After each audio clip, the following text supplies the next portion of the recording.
4. 광야에서의 시험과 갈릴리 사역. 소제목: 예수께서 유대 광야에서 시험을 받으심. 마태복음 4장 1절에서 11절, 마가복음 1장 12절에서 13절, 누가복음 4장 1절에서 13절. 요단강에서 요한에게 세례를 받으신 예수께서는 그 즉시로 성령에 이끌려 거칠고 황량한 유대 광야로 나가셨습니다. 유대 광야는 예루살렘 동쪽에 펼쳐진 거친 들판으로 길이가 96km가량, 폭은 16km가량의 남북으로 형성된 거대한 황무지입니다. 끝이 보이지 않고 아무것도 없습니다. 흙, 돌, 모래, 산, 골짜기만 널려 있을 뿐입니다. 이런 지형이 예루살렘과 베들레헴과 헤브론을 잇는 유대 산지까지 그대로 이어집니다. 유대 광야는 거의 사막화된 땅입니다. 사막은 거의 비가 내리지 않는 지역이고, 광야는 비가 내리면 곧바로 식물이 자랄 수도 있는 지역입니다. 광야는 지역에 따라 가축들의 방목장으로는 사용할 수 있으나 개간하여 농사짓기에는 적합하지 않은 불모지입니다. 그래서 양치기들도 가기를 꺼려한 것입니다. 유대 광야를 비롯한 이스라엘의 광야는 강렬한 태양과 거친 바람소리 외에는 아무것도 없고 침묵과 은둔의 장소였습니다. 그래서 수도사들은 마음을 모아 기도하기 위해 종종 광야를 찾았습니다. 인적이 끊긴 고요한 광야처럼 기도하기에 적합한 장소는 없기 때문입니다. 30세의 예수님도 공생애를 시작하면서 무엇보다 기도로 단단히 무장하기 위해 광야를 찾았습니다. 그리고 40일 금식 기도를 시작하셨습니다. 바로 그 순간을 호시탐탐 사탄이 노렸던 것입니다. 일찍이 에덴 동산에서 뱀의 모양으로 하와를 찾아가 미혹했던 그 사탄입니다. 이제는 여자의 후손인 예수를 실험하여 넘어뜨릴 요량으로 작심하고 다가온 것입니다. 사탄, 그 자는 흔히 마귀로도 불리는 자로 옛적에 하나님의 자리를 넘보다 지상으로 쫓겨난 타락한 천사장이며 모든 귀신들의 왕입니다. 그렇다면 성령께서는 왜 예수님을 사탄에게 시험받도록 광야로 이끄셨을까요? 예수님이 인류의 메시아로서 하나님의 거룩한 뜻과 구원의 계획을 성취하기 위해서는 그것을 필사적으로 방해하려는 사탄과 필연적으로 맞서야 했기 때문입니다. 그래서 성령은 본격적인 공생의 사역을 앞둔 예수님으로 하여금 광야에서 사탄과 정면으로 맞서도록 강력히 인도했던 것입니다. 예수님은 유대 광야에서 밤낮으로 40일 동안 금식하셨습니다. 사람의 몸으로 온전한 인성을 지니신 예수님은 배가 무척 고프셨습니다. 바로 그때 줄곧 기회를 노리고 있던 사탄, 곧 시험하는 자가 예수께 슬며시 다가왔습니다. 묵상 중이었던 예수님은 서늘한 느낌을 받았습니다. 칙칙하고 기분 나쁜 느낌이었습니다. 예수님은 이 자가 오래전부터 알고 있던 자라는 느낌을 받았습니다. 누굴까? 그리고 알았습니다. 하늘나라에서 자신의 주제를 파악하지 못하고 감히 성부 하나님의 자리를 넘보다가 땅으로 추방당한 자였습니다. 성령께서 강권적으로 자신을 광야로 이끈 것은 이자와 생사를 건 대일전을 치러내라는 것이었습니다. 그때 사탄이 슬며시 말을 걸어옵니다. 귀로 들은 것일지 아니면 마음으로 들은 것인지. 그대가 하나님의 아들로서 이 땅에 내려온 예수란 자요? 뻔히 알면서도 짐짓 모른 채 하며 슬쩍 물었습니다. 그러하다. 아, 그래요? 그렇다면 어디 이 돌들에게 명하여 빵이 되라고 해보시오. 그대가 정말로 하나님의 아들이라면 그까지 될 쯤은 아주 쉬운 일이 아니겠소. 음흉하고 섬뜩한 웃음입니다. 사탄이 예수를 미혹한 첫 번째 시험입니다. 이 시험의 목적은 하나님의 아들 된 메시아로서 지닌 예수님의 신성을 개인의 욕구 충족에 사용케 하려는 데 있었습니다. 온전한 사람의 속성을 지니신 예수께서 무려 밤낮 40일 동안 금식한 직후였기에 사탄의 이 미혹은 아주 강력한 시험이었습니다. 그동안 금식하면서 배가 고팠지만 견딜만 했습니다. 그런데 이제 돌들을 떡으로 만들어 보라는 말에 일순간 배고픔이 강하게 느껴졌습니다. 자신에게는 돌을 떡으로 만들 수 있는 능력이 있기에 더욱 허기를 느끼셨습니다. 그러나 예수께서는 사탄의 저희를 능히 간파하시고 밝히 대답하셨습니다. 그렇지 아니하다. 성경에 기록되기를 사람이 빵으로만 사는 것이 아니라 하나님의 입에서 나오는 모든 말씀으로 산다 하였다. 모세오경, 즉 율법서 중 신명기 8장 3절의 말씀입니다. 예수님은 빵만을 강조하는 사탄에게 땅의 양식과 하늘의 양식을 대조하여 사람의 생명이 하늘 양식을 공급해 주시는 창조주 하나님을 떠나 육신의 빵만으로는 결코 지탱할 수 없다는 진리를 선포하신 것입니다. 예수께서 이 말씀을 40일 금식 후에 매우 굶주린 상태에서 하셨다는 것은 어떤 극한 상황에서도 물질 자체가 참된 해결책이 될 수 없다는 교훈을 일깨워주고 있습니다. 뭐라? 하나님의 입에서 나오는 말씀? 사탄은 자신의 미혹이 실패했다는 것을 직감했습니다. 첫 번째 시험에서 패배한 사탄은 예수님을 거룩한 도성으로 데리고 갔습니다. 예수님은 순순히 따라갑니다. 사탄과 예수님의 이동은 환상적이거나 감각적인 것이 아니라 신체상의 직접적인 이동이었습니다. 앞서 성령께서 강권적으로 예수님을 광야로 이끄셨다는 것은 사탄의 도전을 피하지 말고 적극적으로 대적하라는 뜻이었습니다. 그래서 예수님은 기꺼이 사탄의 도전을 받아들이고 계신 것입니다. 예수님을 예루살렘 성전으로 데려간 사탄은 성전 지붕으로 올라가 그 꼭대기에 예수님을 세워놓았습니다. 그런 뒤 말합니다. 예수! 그대가 정녕 하나님의 아들이라면 여기서 뛰어내려 보시오. 성경에 그렇게 기록되어 있지 않소? 주께서 너를 위해 천사들에게 명령하실 것이니 그리하면 천사들이 너를 붙잡아 내 발이 돌에 부딪히지 않도록 할 것이다 하고 말이오. 그러니 아무 걱정하지 말고 아래로 한번 뛰어내려 보시오. 사탄은 시편 91장 11절에서 12절의 말씀을 인용하여 예수님을 미혹했습니다. 해발 750m 고지에 형성된 예루살렘 성전 꼭대기에서 까마득히 아래에 있는 깊숙한 기드론 골짜기로 몸을 날려보라는 것입니다.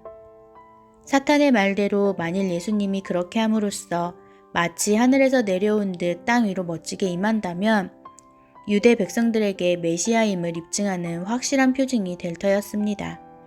사탄은 아주 영악합니다. 사탄은 이미 예수님의 메시아 되심을 잘 알고 있었습니다. 그러므로 어차피 예수님의 메시아 길을 막을 수는 없다고 판단했습니다. 그러나 좁은 길을 포기하고 넓은 길로 가보라고 미혹해 볼 수는 있었습니다. 사탄이 노린 것은 이것이었습니다. 예수님으로 하여금 고난과 희생의 길인 십자가를 포기하게 하고 세상의 환대와 영광을 누리는 세속적인 영웅의 삶을 살게 하는 것입니다. 그것은 곧 십자가 구속 사역을 감당하는 고난의 메시아로 살지 말고 세상 영광을 마음껏 누리는 정치적 메시아로 살아가라는 유혹이었습니다. 그러하기에 한 번쯤은 흔들릴 수 있는 유혹이었지요. 또한 사탄의 이 같은 유혹의 이면에는 하나님이 정말로 예수를 자신의 아들로 인정하여 안전하게 보호해 주는지 어디 한번 시험해 보라는 신성모독적인 요구가 담겨 있었습니다. 예수님은 하나님의 독생자이십니다. 그러므로 하나님은 어떤 경우에도 자신의 사랑하는 독생자를 외면하지 않으십니다. 그렇다면 그런 예수님이 성전 꼭대기에서 뛰어내린다면 하나님께서 천사들을 동원하여 안전하게 보호해 주지 않으실 리가 없었던 것입니다.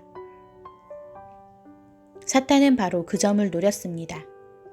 예수님이 공생애를 막 시작하는 현 시점에서 아들을 얼마나 사랑하시는지 성부 하나님의 의중을 실제로 한번 알아보는 것도 의미 있는 일이 아니냐고 슬쩍 떠보는 것입니다. 그것도 성경 말씀까지 인용해서. 누가 옛적 하와를 미혹한 옛 뱀이 아니랄까봐 아주 간교하고 영악합니다. 얼핏 들으면 무척 매력적인 제안입니다. 그러나 예수께서 이 같은 사탄의 음흉한 개교를 모를 리 없었습니다.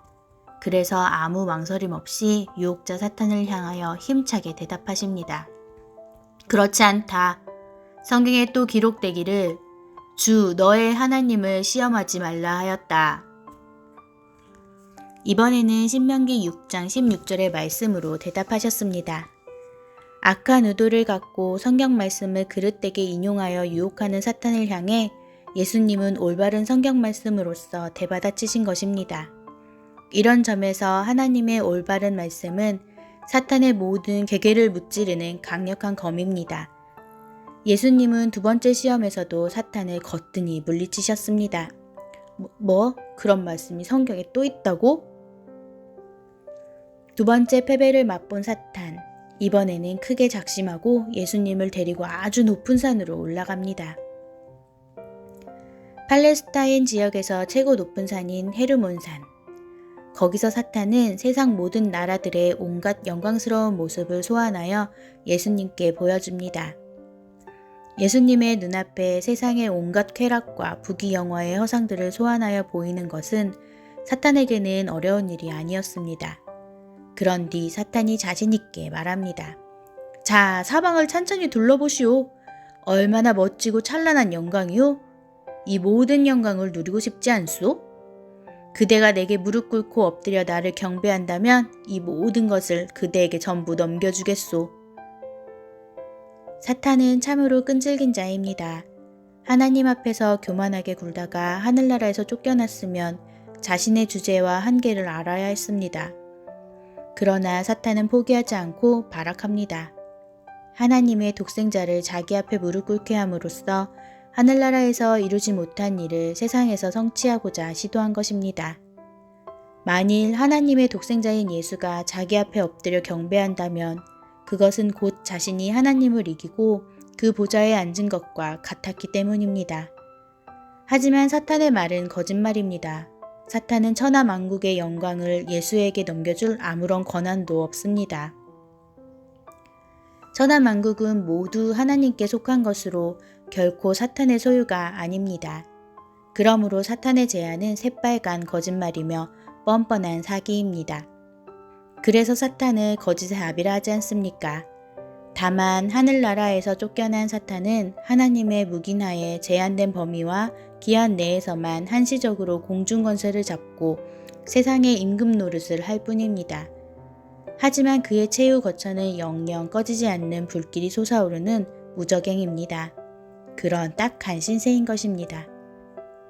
이처럼 사탄은 어둠의 세력으로서 불법적이고 한시적인 권세를 행사하다가 결국 세상 끝날에는 영원한 불못으로 들어갈 비극적인 운명을 지닌 비참한 존재입니다. 그런 처량한 자가 어찌 천하만국의 영광을 누구에게 넘겨줄 권한을 가질 수 있단 말입니까? 사탄도 그걸 잘 알고 있었습니다. 하지만 태초 에덴 동산에서 인류의 조상을 유혹하기를 그들을 하나님처럼 만들어 주겠다고 했을 때 그들이 쉽사리 넘어왔듯 어쩌면 예수도 스스로의 욕심에 빠져 자격겜에 넘어올 수도 있는 것 아닌가 하는 기대감을 갖고 사탄은 음흉한 미소를 지으며 예수님을 예의주시하고 있었습니다. 그러나 예수께서 그런 빤한 술수에 넘어갈 리 없었습니다. 사탄의 제안이 끝나자마자 예수님은 찰나의 망설임도 없이 사탄을 똑바로 쳐다보며 차디찬 음성으로 호통치셨습니다. 사탄아 썩 물러가라. 성경에 기록되기를 오직 주 내 하나님께만 경배하고 오직 그분을 섬겨라 하였다. 신명기 6장 13절의 말씀입니다. 이처럼 예수님은 첫 번째 시험부터 마지막 세 번째 시험까지 모두 하나님의 말씀의 검으로서 사탄의 유혹을 물리치셨습니다. 모든 시험을 거뜬히 통과하셨습니다. 사탄은 일찍이 첫째 아담을 이긴 적이 있었기에 혹시나 했는데 둘째 아담 된 예수께는 졌습니다. 그것도 일방적으로 철저하게 패배했습니다.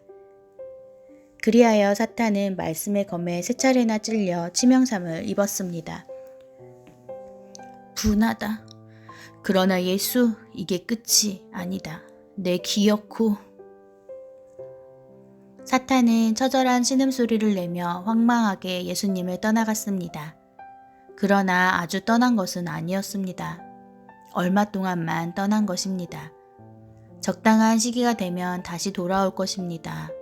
돌아와서 예수님의 십자가 사역을 맡기 위해 수단과 방법을 가리지 않을 것입니다. 세상 끝날 영원한 불못에 던지어질 때까지 그리스도의 왕국을 붕괴시키고 하나님의 백성을 넘어뜨리는 일을 멈추지 않을 것입니다. 그것이 사탄의 속성입니다. 결국 사탄은 예수님의 12제자 중 하나인 가룟 유다를 이용해서 예수를 육체적으로 죽이는 데까지는 성공했습니다. 에덴 동산에서 선포된 원시 언약대로 사탄은 예수님의 발꿈치를 상하게 한 것입니다. 그러나 예수님은 사탄의 정수리를 내리쳐서 결국 최후 승리하실 것입니다. 사탄이 떠나가자 불길한 느낌도 사라졌습니다. 유대 광야에는 다시금 평화롭고 고요한 정막이 깃들었습니다. 그때 하늘로부터 천사들이 내려와 예수께 시종을 들었습니다. 40일 동안의 금식 후에 사탄과 치열한 영적 전투를 치르고 기진한 예수님을 위해 위로도 하고 먹을 것을 제공함으로써 시중을 들었던 것입니다. 그것은 사탄의 유혹을 능히 이겨낸 사랑하는 이들에게 베푸시는 하나님의 따스한 위로요 보상이었습니다. 사실 사탄과의 전쟁은 치열한 것이었습니다. 예수님은 신성을 지닌 하나님의 아들 자격으로 사탄과 싸우신 것이 아니었기 때문입니다.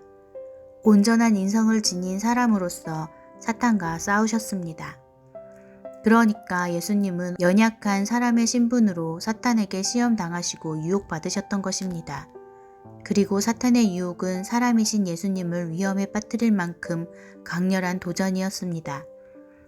만일 예수님에 대한 사탄의 유혹이 실패 가능성이 전혀 없는 영적인 모의 전투였다면 사탄의 유혹을 이기신 예수님의 공로에 기초한 우리의 구원도 실제적인 것이 아니고 모의적인 것이 되고 말았을 것입니다.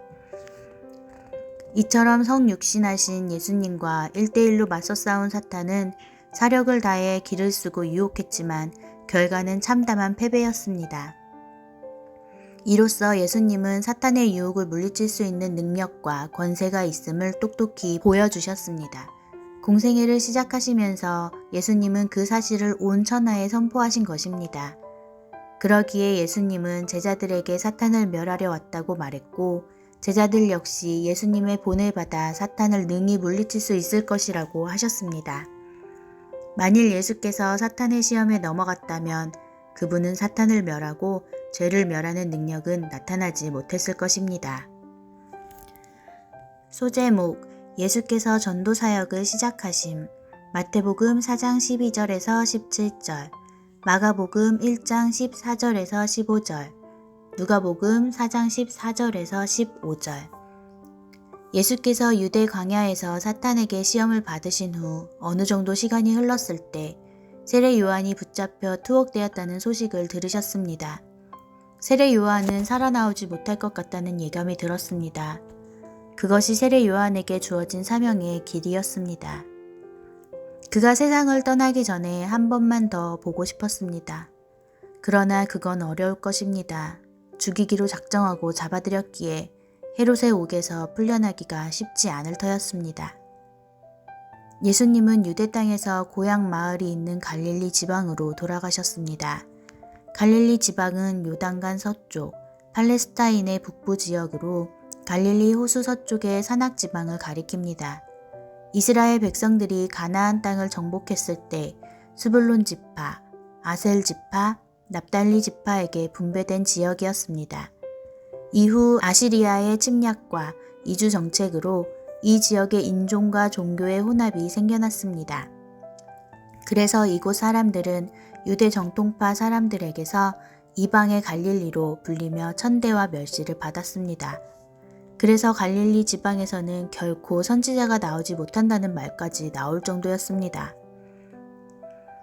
그러나 메시아요 위대한 선지자이신 예수님은 공생애의 초반과 중반기까지 이곳 갈릴리 지역의 전도 사역을 중심지로 삼았습니다. 예수께서는 이처럼 유대의 중심지인 예루살렘 도성으로부터 멀리 떨어진 이곳 이방의 갈릴리에서 공생애를 시작하셨습니다. 그 까닭은 공생애 초기부터 유대의 종교 지도자들이나 헤롯을 자극하여 복음 전파 사역을 방해받아서는 안 된다고 생각했기 때문입니다. 때에 예수께서는 고향 나사렛 마을을 떠나 스불론 지파와 납달리 지파 지역의 갈릴리 호숫가에 있는 가버나움으로 가서 거주하셨습니다. 그런데 이 같은 사실은 주전 7세기 말 여배에 활동한 이사야 선지자의 예언이 성취된 것입니다. 그러니까 이때로부터 무려 700여 년 전 선포한 이사야 선지자의 예언은 이러합니다. 스불론과 납달리 지역, 요단강 건너편 갈릴리 바다로 가는 길목, 그리고 이방 사람들이 사는 갈릴리 지역이여. 흑암 속에서 헤매던 그곳의 백성들이 큰 빛을 보았고 그늘진 죽음의 땅에서 살아가고 있는 그곳 사람들에게 영광의 빛이 비쳤도다. 이 예언은 정치적으로 소외되고 종교적으로 멸시받던 갈릴리 사람들이 그 지역에서 전도 활동을 시작하신 큰 빛이요 영광의 빛은 메시아 예수로 말미암아 생명과 구원의 복음을 듣게 된 사실을 시적으로 표현한 말입니다. 때는 주후 27년 봄, 만 30세가 되신 예수께서는 갈릴리 지역을 무대 삼아 본격적으로 천국 복음을 선포하기 시작하셨습니다. 공생의 사역을 시작하시면서 예수님은 잠시 생각에 잠깁니다. 무엇을 첫 메시지로 삼을까? 무슨 일이든 시작은 매우 중요합니다. 그것은 공생의 사역의 중심이기 되기 때문입니다. 예수님이 첫 번째 메시지로 삼은 것은 천국과 회개였습니다. 앞서 세례 요한의 핵심 메시지가 회개였듯 예수님 역시 천국을 소망하는 사람들에게 꼭 필요한 것은 회개라고 일깨워 주셨습니다. 여러분, 회개하십시오. 천국이 가까이 이르렀습니다. 천국은 하나님이 계신 곳입니다. 그러므로 본질상 하나님이신 예수께서 성육신하여 사람들과 가까이 계심으로 이제 천국도 가까이 임한 것입니다. 예수께서는 천국으로 인도할 하나님의 구원 계획을 선포하시며 복음 사역을 시작하셨습니다. 복음은 회개하는 자들에게 진실로 복된 소식이 됩니다. 그래서 예수님의 공생의 첫 일성은 회개였습니다. 소제목, 예수께서 내 제자를 부르심. 마태복음 4장 18절에서 22절, 마가복음 1장 16절에서 20절, 누가복음 5장 1절에서 11절. 하루는 예수께서 갈릴리 호숫가를 거니셨습니다. 예수님의 전도 사역에서 갈릴리 호수를 아주 중요합니다. 예수님은 이곳 갈릴리 호수에서 주요 제자들을 부르셨고 많은 날들 동안 천국 복음을 전하셨으며 다양한 가르침을 베풀고 숱한 기적을 베푸셨습니다. 갈릴리 호수는 구약 성경에서는 수금이란 뜻의 긴네렛 호수로 불렸습니다. 호수의 모양이 수금과 비슷하게 생겼기 때문에 그런 명칭이 부여된 것으로 보입니다. 그런데 신약시대로 들어서면서 언제부터인가 그 지방의 이름을 따서 갈릴리 호수라 칭했고 또한 헤롯 왕이 남서쪽 해안에 건설한 도시 이름을 따라 디베랴 바다란 명칭도 얻었습니다. 갈릴리 호수는 민물로 이루어진 담수호로 남북의 길이가 20km 정도, 동서의 폭이 넓은 곳은 12km 정도에 이르는 길고 큰 호수입니다. 해수면보다 보통 212m 정도나 낮아 해무문산으로부터 불어오는 세찬 바람이 갑작스런 풍랑을 자주 일으킵니다. 이곳 호수에는 고기들이 많아 어업이 번창하였고 호숫가 주변에는 예수님의 전도 활동의 배경이 된 성읍들이 여기저기에 올망졸망 위치해 있습니다. 정확히 말하면 갈릴리 호수이지만 그 호수가 바다처럼 크고 넓었기에 성경에서는 흔히 갈릴리 바다로 불립니다. 마음이 참으로 순박한 자들이로다. 부지런히 일하고 있구나. 예수님은 바닷가에서 그물을 던지고 있는 형제를 유심히 보았습니다. 베드로와 그의 동생 안드레였습니다.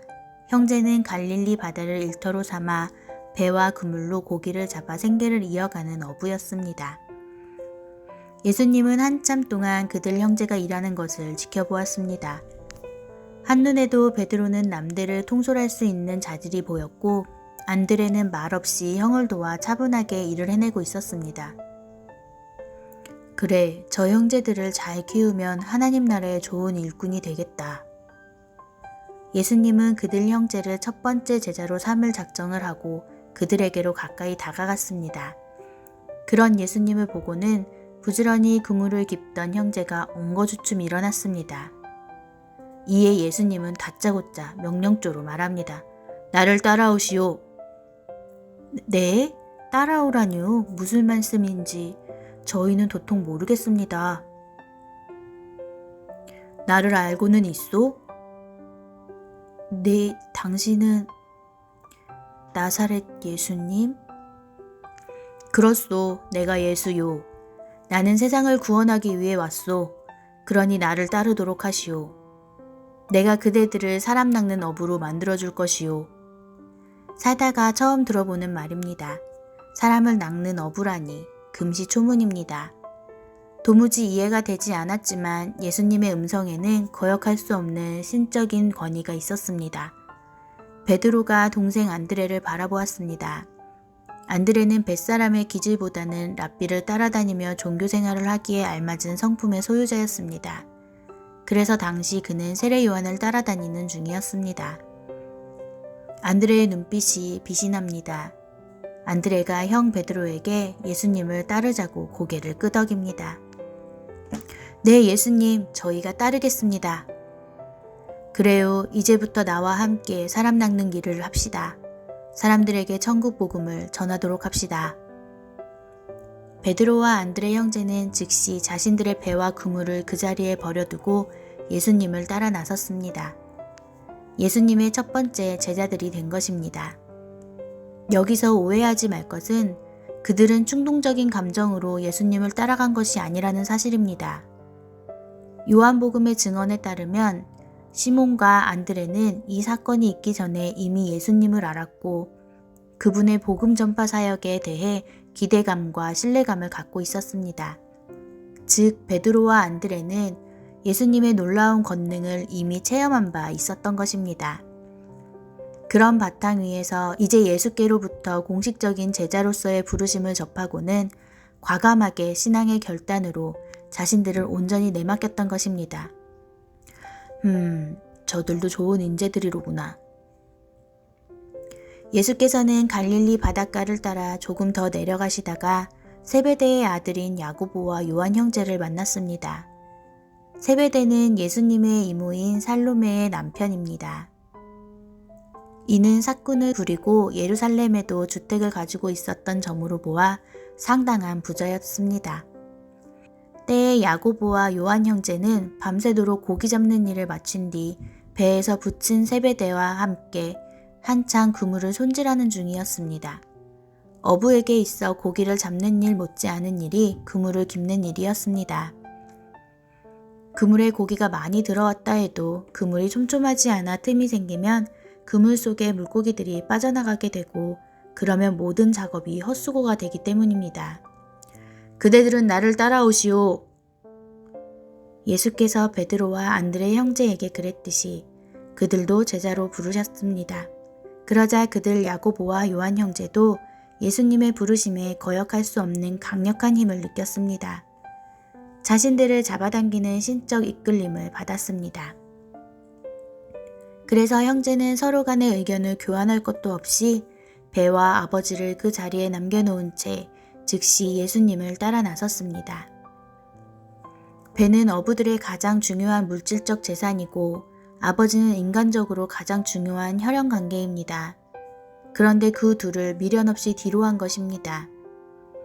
무릇 예수님의 제자가 되어 예수님을 따르려고 하는 자는 이처럼 물질적 재산과 인간적 혈연관계에 얽매여선 아니 됩니다. 예수 그리스도를 위해 모든 것을 과감하게 희생하는 신앙의 결단이 필요합니다. 이때 예수님께 부르심을 받은 네 제자들 중 베드로, 야고보, 요한은 이후에 예수님의 12제자 가운데서도 핵심적인 역할을 감당하는 주요 세 제자가 됩니다. 그렇다고 안드레의 역할을 과소평가하는 것은 아닙니다. 안드레는 앞에서 일하는 사람이 아니라 앞서 있는 자들이 일을 잘할 수 있도록 배후에서 돕는 사람입니다. 또 세베대의 아들들인 야고보와 요한은 성격이 불같이 급하다고 하여 우레의 아들들이라는 별명을 갖게 되었습니다. 소제목, 예수께서 갈릴리 사역을 본격적으로 시작하심. 마태복음 4장 23절에서 25절, 누가복음 6장 17절에서 19절. 여러분 회개하십시오. 천국이 가까이 이르렀습니다. 당장 죄의 길에서 돌이켜 하나님께서 기뻐하시는 착하고 의롭고 선한 삶을 살아가십시오. 예수께서는 제자들과 함께 갈릴리 지역을 두루 다니면서 천국 복음을 선포하시고 틈나는 대로 회당에 들어가 사람들을 가르치셨습니다. 크신 이적의 권능으로 온갖 병든 자들의 갖가지 질병을 고쳐주기도 하셨습니다. 사람들을 만나 복음을 가르치시고 그들의 병든 몸을 고쳐주기에는 마을마다 갖춰져 있는 회당이 안성맞춤이었습니다. 그러니까 회당은 예수님의 복음 사역을 위해 예비된 장소였던 것입니다. 바빌로니아에서 본국으로 돌아온 이후 유대인들은 성전 제사와 함께 율법 교육이 중요하다는 것을 깨달았습니다. 그래서 그들은 언제나 모여 교육하고 마을의 중요한 일들을 논의하기 위해 회당을 설립했습니다. 그리하여 회당은 율법을 연구하고 가르치는 학교와 기도의 처소가 되었고 때로는 지방 법정으로서의 역할까지도 감당하였습니다. 경건한 유대인들은 매일 회당을 방문하였으며 모든 유대인들은 안식일을 비롯하여 이스라엘 절기 때에는 반드시 회당을 방문하였습니다. 그러하기에 예수님은 물론이고 훗날 사도 바울을 비롯한 초대교회의 복음 전도자들은 각 지역의 각 도시와 마을마다 세워진 회당을 적절하게 이용하였습니다. 예루살렘이 파멸되기 직전까지만 해도 예루살렘 성읍 안에만 400여 개의 회당이 있었다고 합니다. 여보게, 예수란 사람이 그렇게도 병을 잘 고친다는 게 사실인가? 아무렴 그렇다네. 그분께서 안수하고 기도하면 못 낫는 병이 없다네. 그러니 자네도 얼른 병든 노모를 모시고 그분께로 한번 가보게나. 예수님에 관한 소문들이 사방팔방으로 널리 퍼져나갔습니다. 멀리 시리아 지방에서까지 병을 고치려고 갈릴리 지방으로 몰려왔습니다. 예수께서는 크신 이적의 권능으로 환자들을 성심껏 고쳐주셨습니다. 귀신 들린 사람들, 간질병자들, 중풍병자들을 가리지 않고 온갖 병에 걸려 신음하는 환자들을 부드럽게 어루만져 주시며 다 고쳐주셨습니다. 그러자 갈릴리, 데가볼리, 예루살렘, 유대, 요단강 건너편의 베레아 지역 등에서 나아온 수많은 사람들이 열광하며 예수님을 따랐습니다. 예수께서 직접 찾아 나서는 사람들도 있지만 대부분은 예수님의 소문을 듣고 몰려들었습니다. 꽃향기가 나는 곳에 벌과 나비들이 몰려오듯 천국 복음이 전파되는 곳에 영적인 허기로 배고프던 사람들이 구름대처럼 몰려들었습니다. 특히 육신의 병을 고침받기를 소원하는 사람들이 많이 찾아왔습니다. 그래서 예수님 주변에는 항상 사람들로 가득 찼습니다. 그들의 수요가 너무 많아 성경은 그들을 군중 혹은 무리라고 표기했습니다.